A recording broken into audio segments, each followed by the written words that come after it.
Today we are discussing about the cycles. जो हमारी thermodynamic cycles होती हैं उनके बारे में बात करेंगे।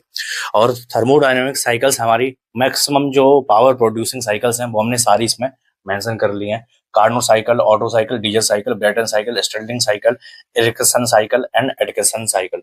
नॉर्मली हमसे इंटरव्यू में इनसे डायग्राम बनाने के लिए पूछेगा, पीवी डायग्राम से टीएस डायग्राम से, टीएस डायग्राम से पीवी डायग्राम में।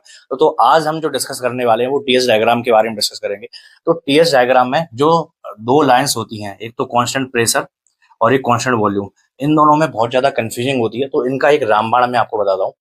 यू नो कि Q is equal to M C V D T and Q is equal to M C P D T. अब Q बराबर में T इंटू में ds लेंगे हम, तो हमारा dt अपॉन ds बराबर में proportional to 1 upon C P या 1 अपॉन सी बी आएगा। तो अगर कांस्टेंट प्रेशर की बात करेंगे तो स्लोप किसका ज्यादा रहेगा? कांस्टेंट वॉल्यूम का ज्यादा रहेगा, क्योंकि सीवी की वैल्यू कम होती है। बस यही हमें पता करना है। अब हम अगर कार्नोट साइकिल की बात, टेम्परेचर हो गया, यहाँ पर एंट्रोपी हो गया, एक जस्ट बॉक्स बना देना है। तो क्या हो गया?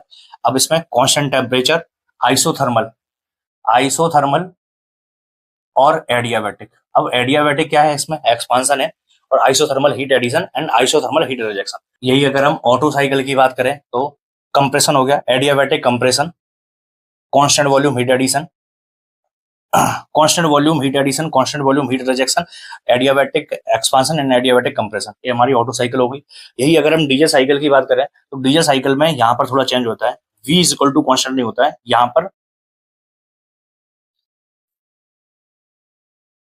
Pressure is equal to constant होता है। P is equal to constant, V is equal to constant रहता है। तो constant adiabatic compression, then constant pressure heat addition, then adiabatic expansion, then constant volume heat rejection. ये हमारी diesel cycle हो गई। अगर यहीं पर हम ब्रेटन साइकिल पर आ जाते हैं, ब्रेटन साइकिल में दोनों ही कांस्टेंट प्रेशर, ये हमारी ब्रेटन साइकिल हो गई। जो एयर में, जहां पर हमारा रेयरिफाइड एटमोस्फेयर रहता है, तो वहां पर हम ब्रेटन साइकिल यूज करते हैं। नॉर्मली हमारे एरोप्लेन्स में यूज होती है।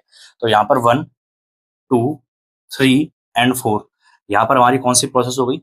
P is equal to constant, P is equal to constant. तो adiabatic compression, constant pressure heat addition, then adiabatic expansion, then constant pressure heat rejection. ये हमारी साइकिल कौन सी हो गई? ब्रेटन साइकिल हो गई। अब नेक्स्ट हमारी साइकिल आती है स्टर्लिंग साइकिल। और स्टर्लिंग साइकिल में क्या होता है? यहाँ पर हमारा कांस्टेंट वॉल्यूम पर हीट एडिशन है, कांस्टेंट वॉल्यूम पर हीट रिजेक्शन है, कांस्टेंट टेम्परेचर पर कंप्रेशन है, और कांस्टेंट टेम्परेचर पर ही हमारा एक्सपांशन है। तो ये हमारी स्टर्लिंग साइकिल होती है।